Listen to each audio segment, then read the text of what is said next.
No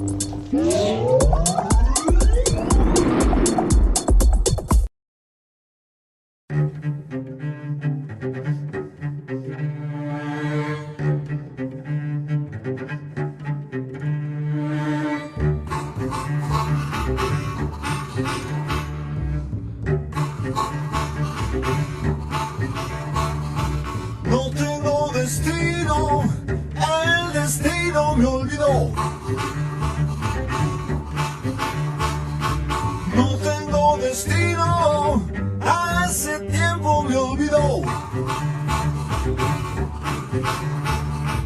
Camina las calles sin saber a dónde voy.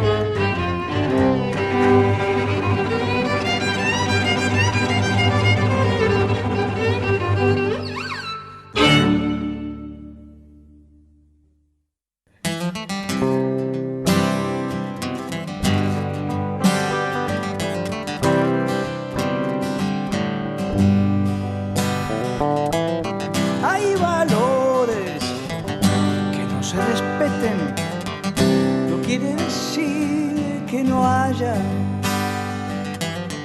Como hay mil estrellas, aún en las noches nubladas.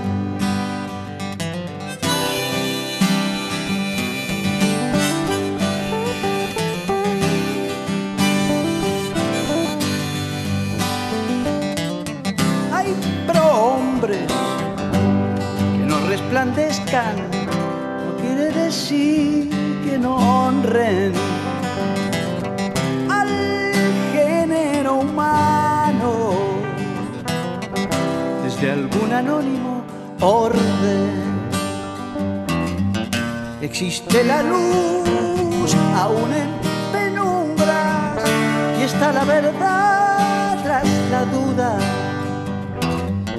Conviven el mal con el bien en pugna, como con el sol la luna. Resiste el amor cuando el odio abruma y la realidad, la mía, la tuya, no es la que nos dan, miserable y turbia. Solo hay que buscar en la fuente pura.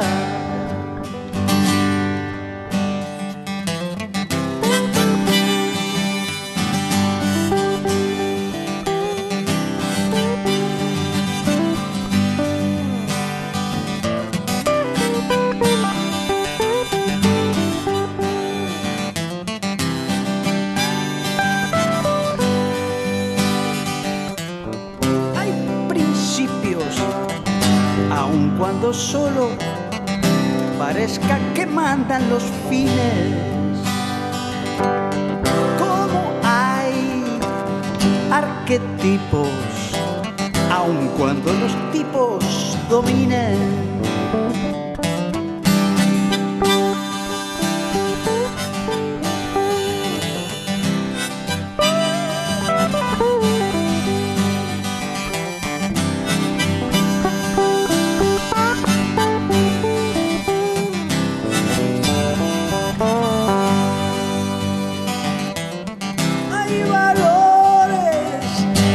Se respeten, no quiere decir que no sigan habiendo creyentes que en esos valores se inspiran. Existe la luz aún en penumbras y está la verdad tras la duda. Conviven el mal con el bien en pugna, como con el sol la luna. Resiste el amor cuando el odio abruma y la realidad,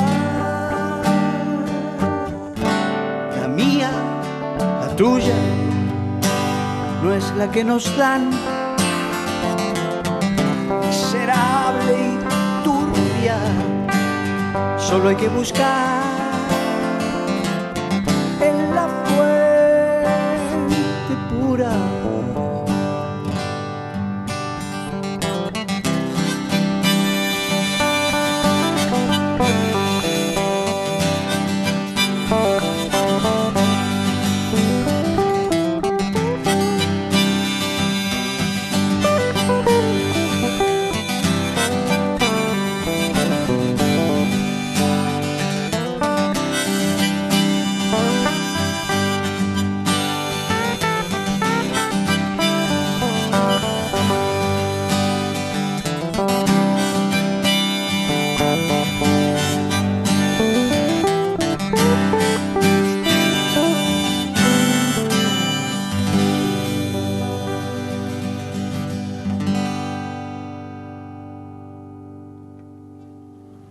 Yo me acuerdo de Mar del Plata, una vez que fuimos a tocar con los Box Day, y me dicen, che, ¿sabés que hay un grupo que está tocando, un dúo que está tocando acá en un teatro?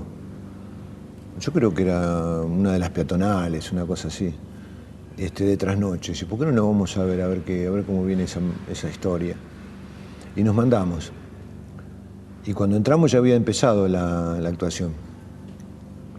Y era toda una cosa muy sentida, ¿no? No solo desde arriba del escenario, sino de los que estaban abajo.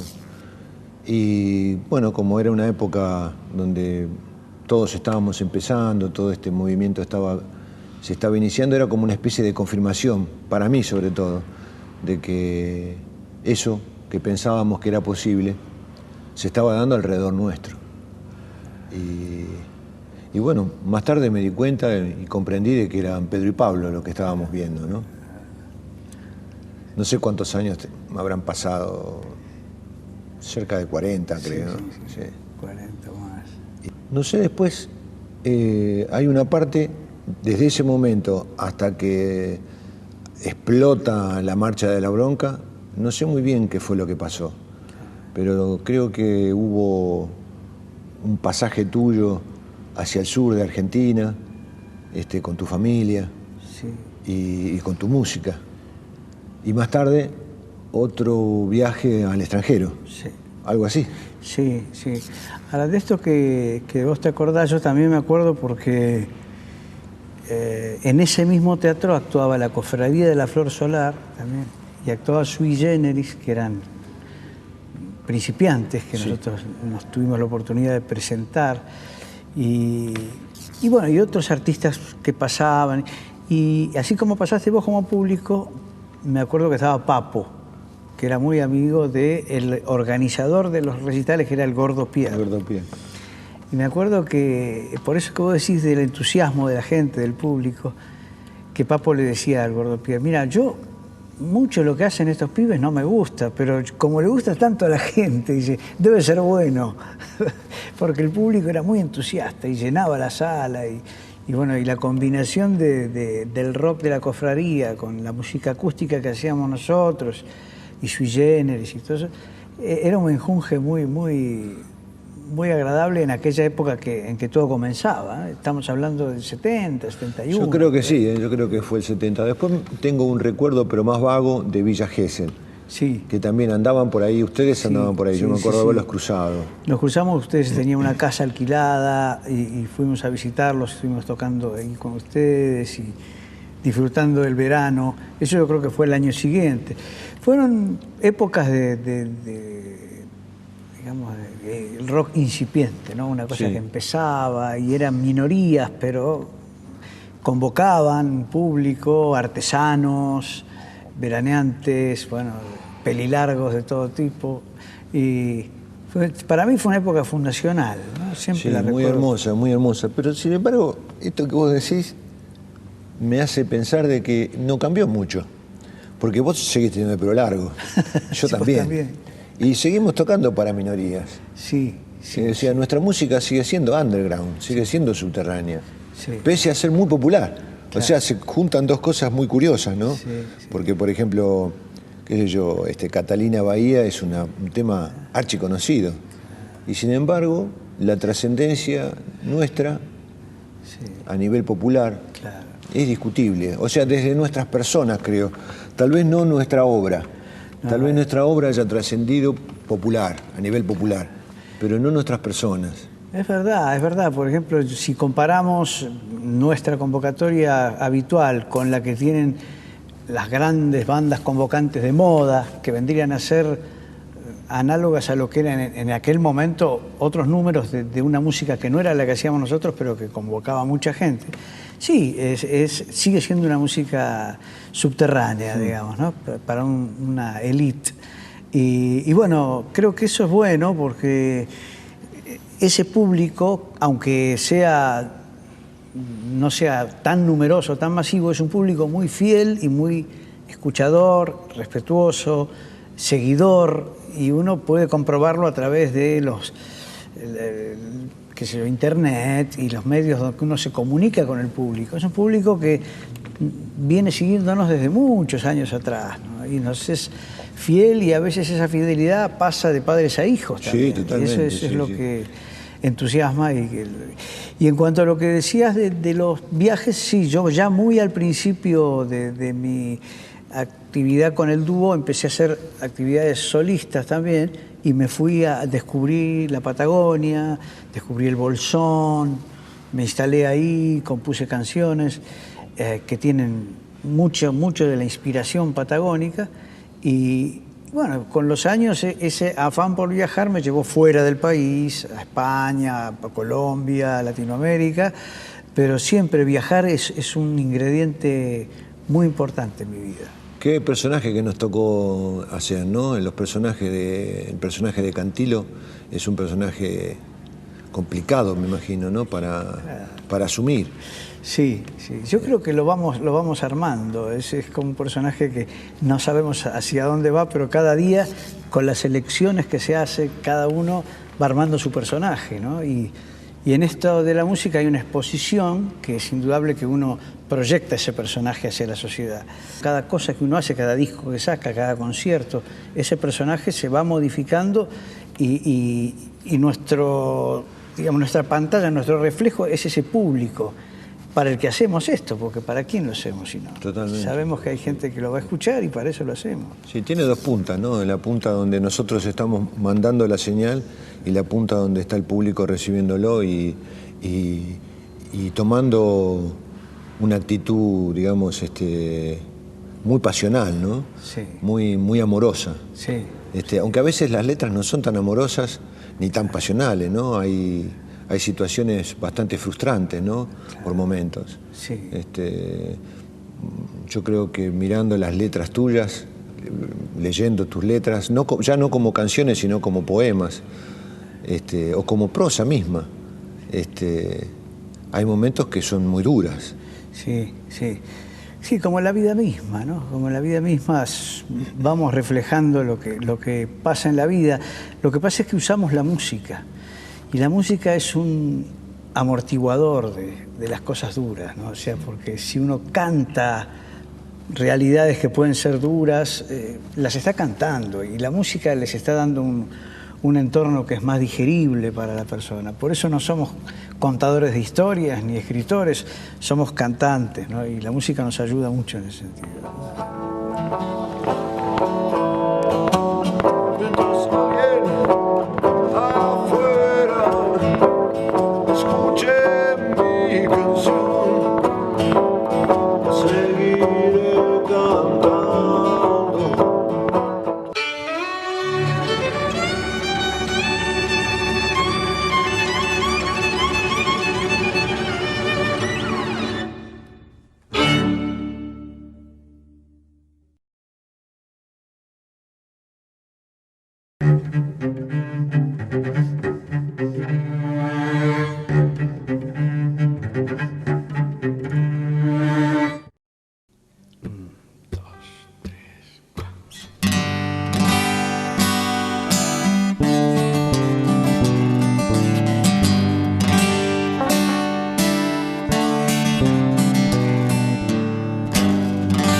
Siente cierto día una amargura que te seca la garganta y te obliga a lagrimear.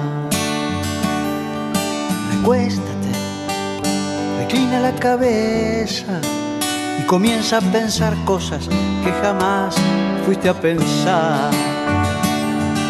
Agárrate de un sueño muy absurdo y olvidando las tristezas toca el cielo y pisa el mar.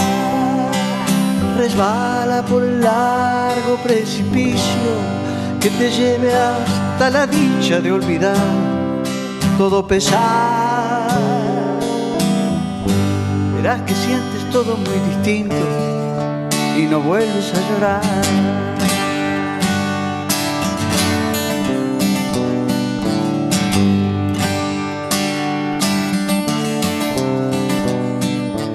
Llegas a tu casa cierta noche y te sientes abatida por algún pesar de amor. Olvídate de todos los humanos, vete aparte y oye música, la cura del dolor. Escucha a quienes quieras, a los clásicos, escucha a los poetas o a los músicos de hoy y déjate llevar como flotando hacia un mundo de armonía que no tiene parangón. Verás que las caricias de esas notas te renuevan la razón.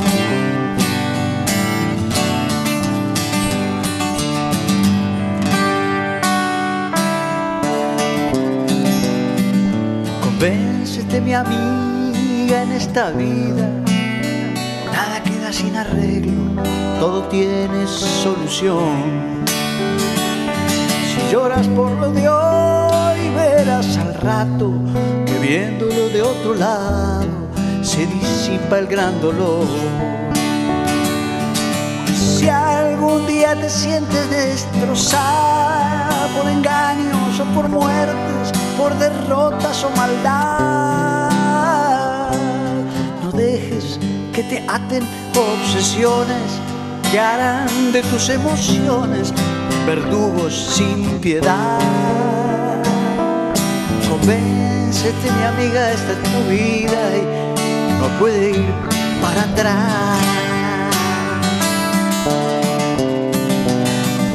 Recuérdalo, mi amiga, es tu vida y no se puede malgastar.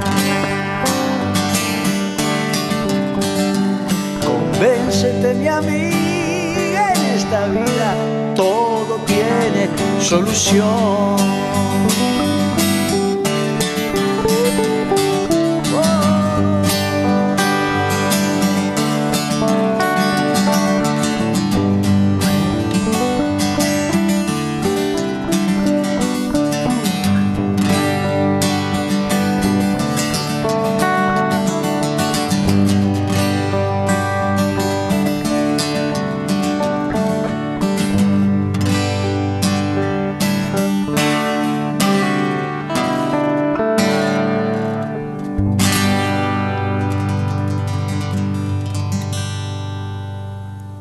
A veces cuando la trascendencia de las obras llega a los niveles que llegaron tus temas, me parece que se crea como una especie de gran muro que las nuevas obras tienen que saltar.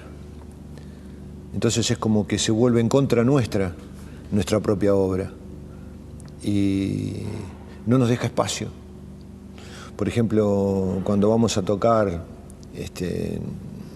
algún lugar donde tenemos confianza con la persona que nos lleva, nos dice, che, pero me imagino que tocarás esta canción o aquella otra. Ay, qué buena aquella otra. Y entonces se empiezan a sumar una y otra y otra y otra. Y cada vez el espacio de los nuevos temas va quedando más chiquito, más pequeño. Yo creo que es una situación bastante común entre nosotros eso, ¿no? Sí, sí. Hace poco escuchaba un reportaje que le hicieron a Luis Alberto Spinetta, tiempo antes de que se fuera, y decía que tenía miedo de que el pasado lo atrapara, Entonces le preguntaban, ¿pero por qué? Y, por ejemplo, muchacho ojo de papel. Decía, ¿no? Claro. Es una ecuación que se da, pero yo creo que la única forma de resolverla es, a mi modo de ver, es como negociando un poco con la nostalgia de la gente y diciéndole, bueno, vos querés escuchar esta vieja canción, yo la voy a hacer, pero tenés que también escuchar esta nueva, ¿no? Claro. O sea, darles una de cal y una de arena. Porque yo respeto mucho la necesidad de la gente de reconocer una canción. Y también trato de presentarle la posibilidad de conocer una que no conoce. Pero el reconocer es muy agradable, ¿viste? O sea, que te canten una canción que tenés en tu oído, que la escuchaste, que te recuerda situaciones de la infancia, de la juventud. Es un placer que no le puedes negar al público, Claro. ¿no? Y por eso cuando vienen los Rolling Stones cantan Satisfaction, y cuando viene Paul McCartney canta All Let My It Be, Loving, sí. y el placer lo sentimos nosotros entonces, ¿no?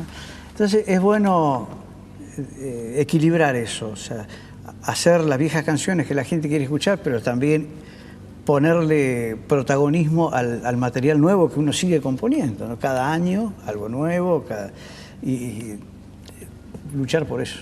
Bueno, las canciones estas tan amadas por el público una vez fueron temas nuevos. Claro. Entonces es el camino que tienen que seguir. Sí. Para poder tener temas de esa categoría en un tiempo, vamos a tener que empezar a recorrer el camino a partir de la novedad, ¿no? Claro. Esto, bueno, es un temita nuevo que quiero tocar, ¿no? Seguro. Una de las cosas que pienso también es que por ahí la gente, al público, lo que le sucede es que esos se ven reflejados en nosotros. Es como que ellos vienen a verse a sí mismos. Claro. O sea, es como que nosotros estamos representando el papel de ellos mismos arriba del escenario, no por nuestro cuerpo, nuestra cara, o nuestra voz, o nuestro nombre, sino por lo que significa lo que estamos haciendo en cuanto a niveles de libertad, supuestamente niveles de libertad, de creatividad, de sinceridad, de niveles de expresiones explícitas, ¿no? De lo que uno piensa arriba de un escenario. Entonces yo creo que eso es una de las cosas por las que el público se siente representado por nosotros. Es como que ellos estuviesen viendo por adentro, ¿no? Es como cuando vas te metes en la fosa del taller y ves al coche desde abajo y podés ver esos hierros que atraviesan, ¿no? Y las ruedas y todo desde abajo, ¿no? Sí. Es como verte internamente, de manera mucho más profunda. Sí, yo siempre sentí esto que te dicen vos dijiste eso que yo quería decir. Claro. Vos estás cantando algo que yo siempre quise decir y no supe cómo, y bueno, vos me estás... Entonces uno siente un poco como ser portavoz, ¿no? Portavoz de lo que dicen los demás o piensan los demás. Y es el reflejo de lo que le pasa al hombre de la calle. Por ahí, qué sé yo, canciones que describen una situación como Canción para una mujer, por ejemplo. Tu canción que es, ¿cuántos adolescentes jóvenes se habrán visto reflejados en esa situación, ¿no? De la mujer Idealizada. Exactamente. Yo veo, por ejemplo, en una de las canciones que tocamos ahora, bueno, en las dos canciones, ¿no? Veo como una especie de capacidad, de poder, a través de un argumento, digamos, cotidiano, abordar temas muy urticantes, ¿no? Por ejemplo, había uno que hablaba sobre cuando uno está muy bajoneado, muy deprimido, y nombraba, por ejemplo, el hecho de la muerte. Sí. Porque es difícil hablar de la muerte. No se habla mucho de la muerte en las canciones. Claro. ¿No? Parecería como que hablar de la muerte es algo poco comercial, ¿no? Sí. Y vos planteás eso, ¿no? Estás planteando de que, bueno, que si vos estás muy bajoneado porque te frustraste sentimentalmente, o porque te han mentido, o porque te han engañado, o por la muerte, claro, por tener una pérdida. Eso requiere una valentía, ¿no? Tanto para el que lo escribe como para el que lo escucha. Sí, yo creo que es indudablemente el duelo por la pérdida es uno de los dolores más grandes que se tienen, ¿no? Yo tuve una pérdida muy, muy fuerte hace 2 años Esa canción me sirvió para recordar que uno trasciende el sufrimiento lo antes posible, porque el sufrimiento realmente no sirve para nada, para nada. Entonces, cuando trascendés el sufrimiento podés encontrar que todo tiene solución, hasta la muerte inclusive. ¿Y qué es solución? Es como disolución, como si el problema se disolviera, ¿no? Sí. Porque está acá. Y bueno, a mí me gusta mucho tratar esos temas en las canciones porque ya te digo, es como lo que hablábamos antes. Son temas duros, urticantes, pero la música los plantea, te da un ámbito para plantearlos de una manera que es más fácil abordarlos, pensarlos, reflexionarlos, sobre todo si es una música tranquila. ¿Y esos temas los tenés ahora en tus nuevos trabajos? ¿Lo tenés editado eso? Sí, exactamente. Yo, por ejemplo, aquí traje para dejarte este álbum, que es un álbum de canciones en los que están las dos que canté aquí y que es un álbum cantautoral, digamos, pero hecho con una banda estable con la que vengo tocando hace varios años y por ejemplo el productor del disco es uno de mis hijos que maneja todo este tema de la tecnología sonora que Muchas gracias, un Miguel. desafío, no, por favor, un verdadero placer. Y bueno, estos discos son los que a uno lo mantienen en actividad. Por supuesto que están las canciones, como decís vos, las viejas canciones que la gente pide y quiere escuchar y casi te diría que te contrata para escuchar esas canciones, pero lo que nos mantiene vivos y en actividad es el seguir componiendo, el seguir tocando, el seguir presentando las canciones. Eso es la fuente de energía principal, ¿no? Gracias, Miguel, por el disco. Por favor.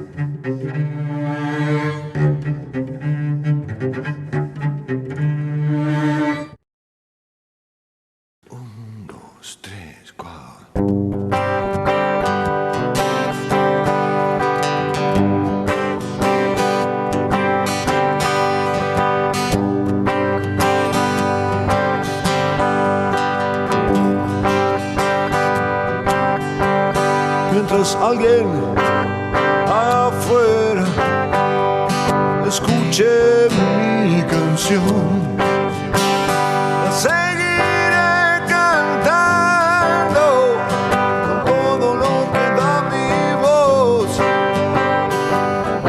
Y mañana alguien lo podrá contar y será mi hermano si lo puede recordar. Nuestro padre es el poema y así perdurará.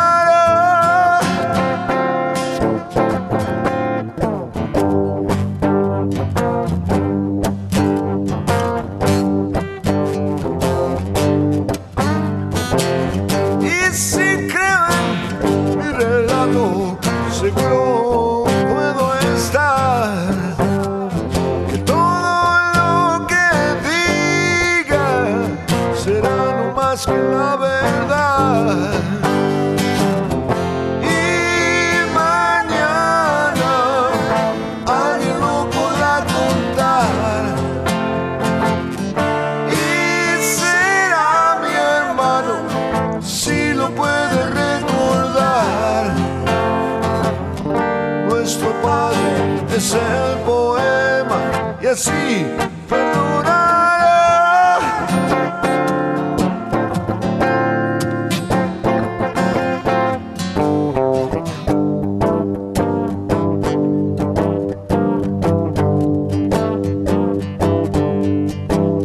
Y si creo en mi relato, seguro estar. Todo lo que diga será no más que la verdad.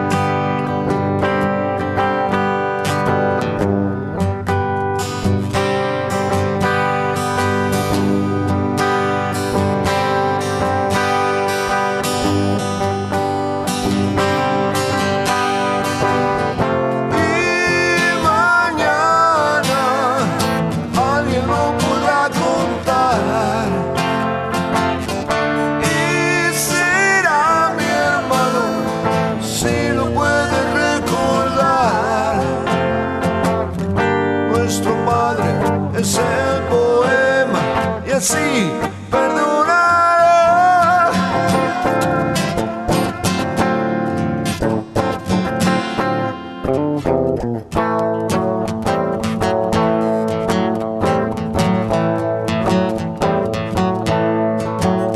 Mientras alguien allá afuera escuche mi canción, la seguiré cantando con todo lo que da mi voz. España tuvo un montón de músicos argentinos afincados en una buena parte del siglo XX y de lo que va del XXI. Yo tuve mi experiencia entre fines de la década del 80 y principios de la década del 90 y tuve oportunidad de estar en contacto con varios de mis compañeros argentinos de la música de rock radicados en España. Siempre me llamó la atención digamos, la sorpresa del español al ver esta corriente musical argentina establecida en su tierra. No creo que todavía haya sido valorada por ellos en la medida que creo que correspondería. Por una cuestión de tiempo, por una cuestión de distracción, por una cuestión de falta de organización por parte de nosotros, ¿no? Pero yo creo que en algún momento llegará el punto que el repertorio tan amplio que tiene el rock nacional se considere, por lo menos, en la historia de la música de habla hispana, ¿no? donde Argentina tiene un papel preponderante, ¿no? Creo que hay algunos músicos españoles que valoran en su justa medida. He hablado con ellos, por ejemplo, Pedro Guerra, que es un cantautor canario, que tiene su discoteca personal. Yo estuve en la casa llena de música argentina y reconoce la superioridad, digamos, de los avances creativos de la música de rock argentina en comparación con la española. La reconoce abiertamente. Y así le pasa a varios, y algunos músicos han tenido suerte de ser reconocidos, como el caso de Andrés Calamaro, sí, por ejemplo, masivamente. Pero por lo general yo creo que esto pasa también en otras áreas de la cultura, ¿no? Ellos son muy defensores de lo suyo, y entonces no hay un ida y vuelta tan fluido como existe por ahí entre Norteamérica e Inglaterra. Suponete que hay muchas veces que uno no puede discernir si este grupo es americano o es inglés. Es correcto. Aquí hay todavía una resistencia a absorber de ambos lados, ¿no? Aquí yo creo que se conoce muy poco también de la buena música de rock española. Llegan algunas grandes figuras, pero cuando uno va a España se da cuenta que es mucho más lo que hay allí en la fusión flamenca, en la música de rock más progresiva. Y bueno, yo creo que con los años, como bien vos decís, es una cuestión de tiempo.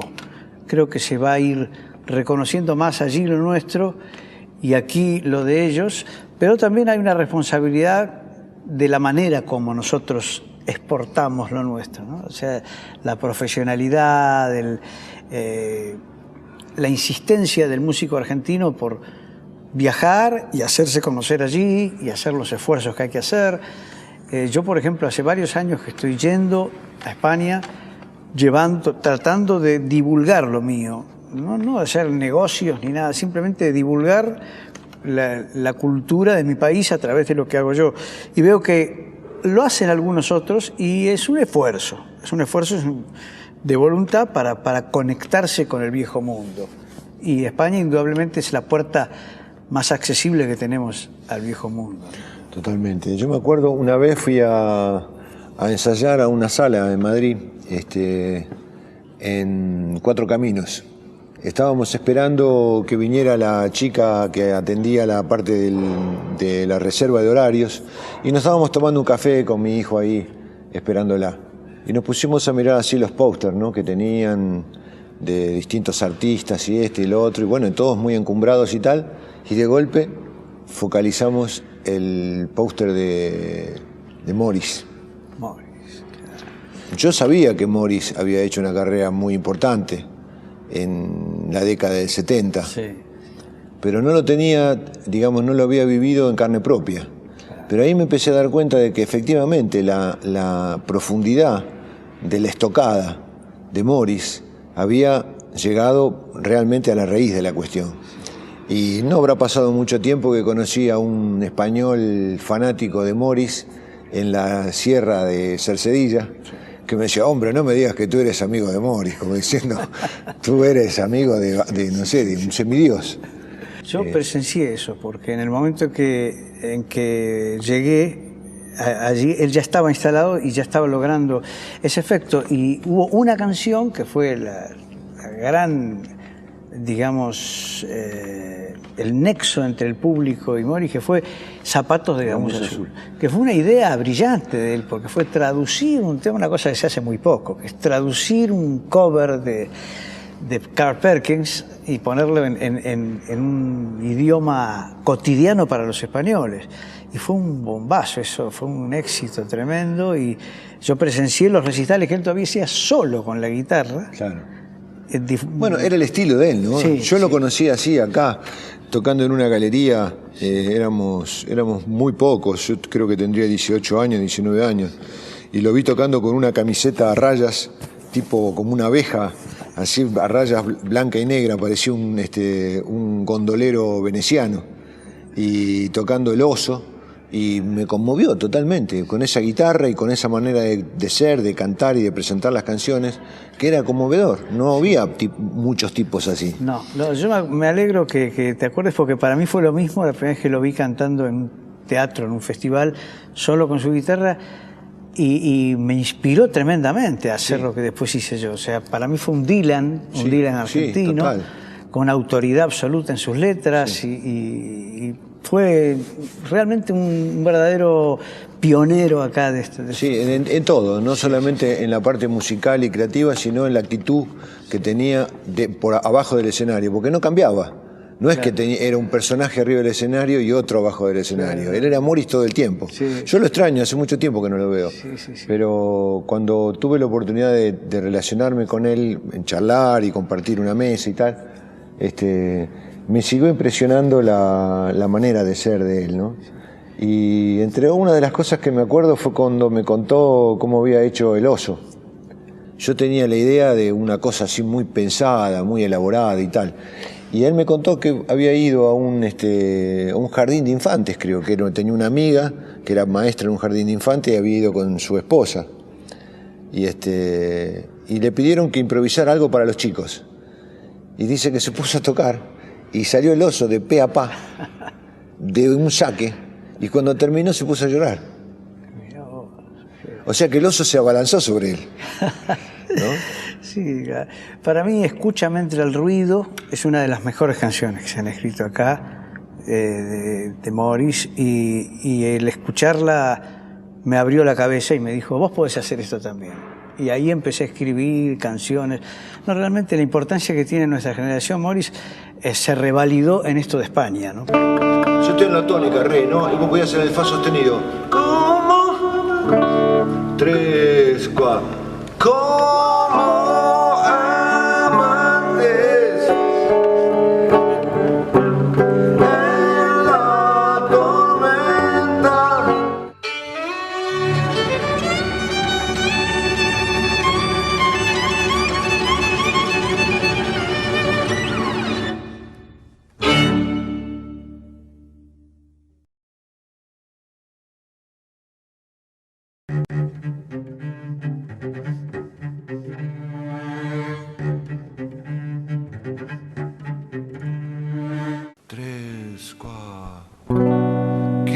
desafiar al viento, piensan soportar los tiempos y apenas cambiar.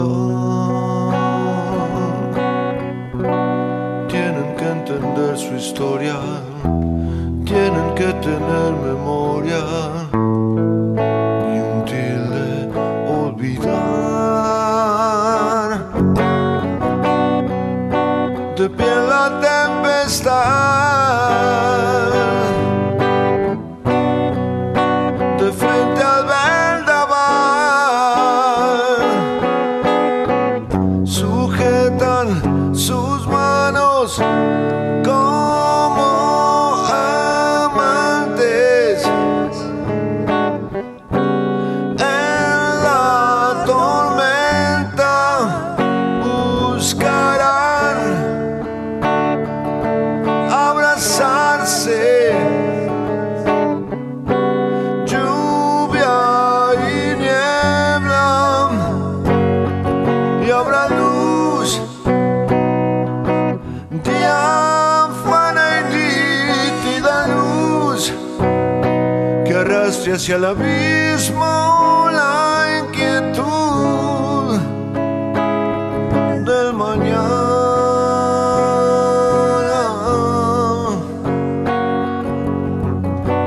Quieren ver crecer el árbol, piensan florecer besando y apenas cambiar.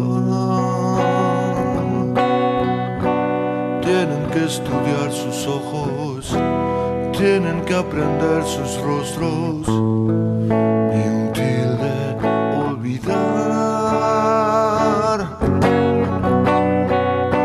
Con nada que perder, con todo por ganar, sujetan sus manos como amantes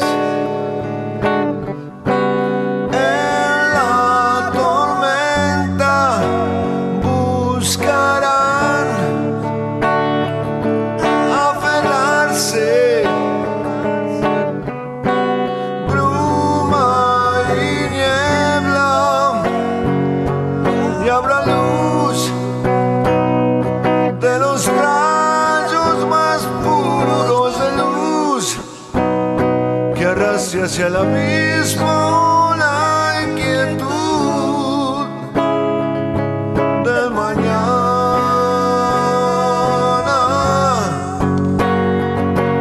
Y habrá luz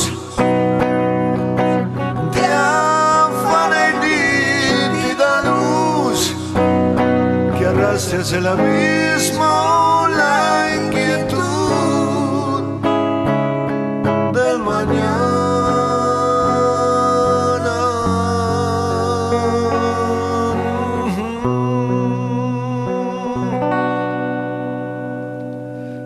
Tener una banda de rock activa es un desafío grande. Hay muchos más lugares para tocar con la guitarra o con un acompañante y tal que tocar con la banda. Son dos placeres distintos. Sí. A mí me gusta tanto el trabajo solista, que es más desgastante, lógicamente, Sí. y el otro, el de tocar con la banda. ¿Vos estás actualmente tocando con tu propia banda? Sí. También, obviamente, salgo a veces con algún módulo de esa banda, por ejemplo, 1 o 2 músicos, cuando no puedo presentarme con toda. Pero mi predilección, obviamente, es presentarme con toda la banda, inclusive si puedo invitar algún instrumento que no sea de la banda estable para algunos temas también. Y cada tanto nos presentamos en un lugar que, si tengo entendido, vos también te presentaste, que es La Perla. Perla de Noche. La Perla. Sí. Son lugares que dan la posibilidad de presentarse con músicos y que va gente del palo, digamos, gente que está relacionada con nuestra música, que sabe lo que va a escuchar. Y bueno, en esos casos, tocar con la banda es yo te diría que, además de un desafío, como decís vos, es un privilegio, ¿no? Es un privilegio, sí. Realmente. Para las épocas que vivimos. Mira, quiero darte 2 discos. Uno, que es el que grabé en España, que está hecho todo con cuerdas. Es un cuarteto de cuerdas, pero que toca rock. Y es un repertorio de los temas que grabé con Box Day. Y bueno, lo seleccioné medio como a dedo y hice este disco que se llama Osadía. Y este, que es el último disco que saqué, que es el Dolmen, que es un disco de rock con mi banda La Bestia Emplumada, y es mi tercer disco que edito con esta formación. Estoy muy contento realmente por este disco. Te agradezco muchísimo. El Dolmen me da una sensación de una cosa Sí. de envergadura, ¿no? Sí. O sea, realmente pesada y fuerte. Y me habías hablado de las cuerdas, me habías contado que tuviste oportunidad de regalárselo a Elvis Costello. Claro, sí, es verdad, sí tuve la suerte de... Porque yo el álbum de Elvis Costello con cuerdas lo he escuchado muy atentamente, con el Brodsky Quartet. Brodsky Quartet, sí. Claro. El tema de la diferencia que hay entre Elvis Costello y el proyecto mío, entre muchísimas diferencias, es que Elvis escribió las letras y bueno, y los arreglos lo hizo el Brodsky Quartet. Pero es como una especie de obra conceptual, porque son cartas, se llama Cartas a Julieta. Y son cartas de supuestos amantes o pretendientes de Julieta, que él las recopila y hace este disco. En cambio, el disco mío está hecho puntualmente por mí, tanto la letra como la música, y además toco el violín y canto, y no es un argumento único, sino que son temas separados. Pero la idea tiene muchos puntos en común. Es un gran paso que se dio en cuanto a la relación de la música sinfónica con el rock. Yo creo que es parecido al paso entre la música popular y la música académica o erudita. Hay una línea que es cada vez está más delgada y más difusa, ¿no? No se sabe cómo una cosa pasa por un lado y otra. Eso, escuchar por ejemplo, a Morellenbaum, que es el violonchelista de Gaetano Veloso, cómo lleva la música popular a niveles que son de música erudita, y la línea es muy borrosa de un lado a otro. Creo que eso es el gran desafío, de que ya no esté tan separada la música popular de la música académica.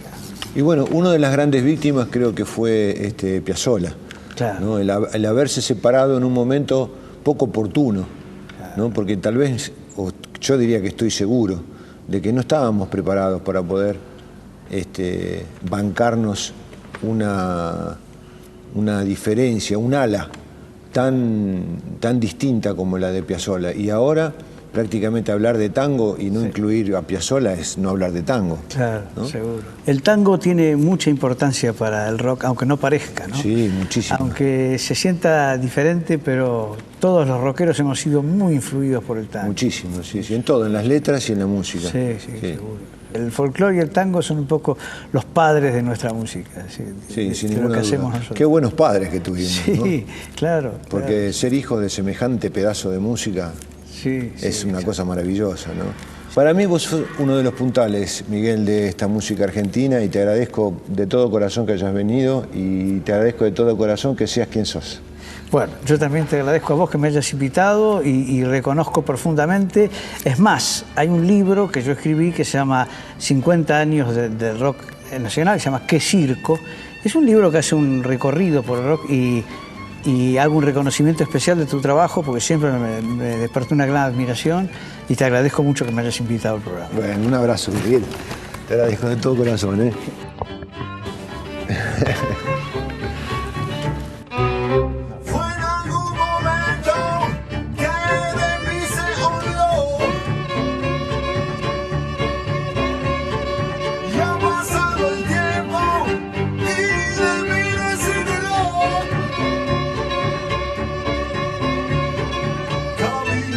Calles,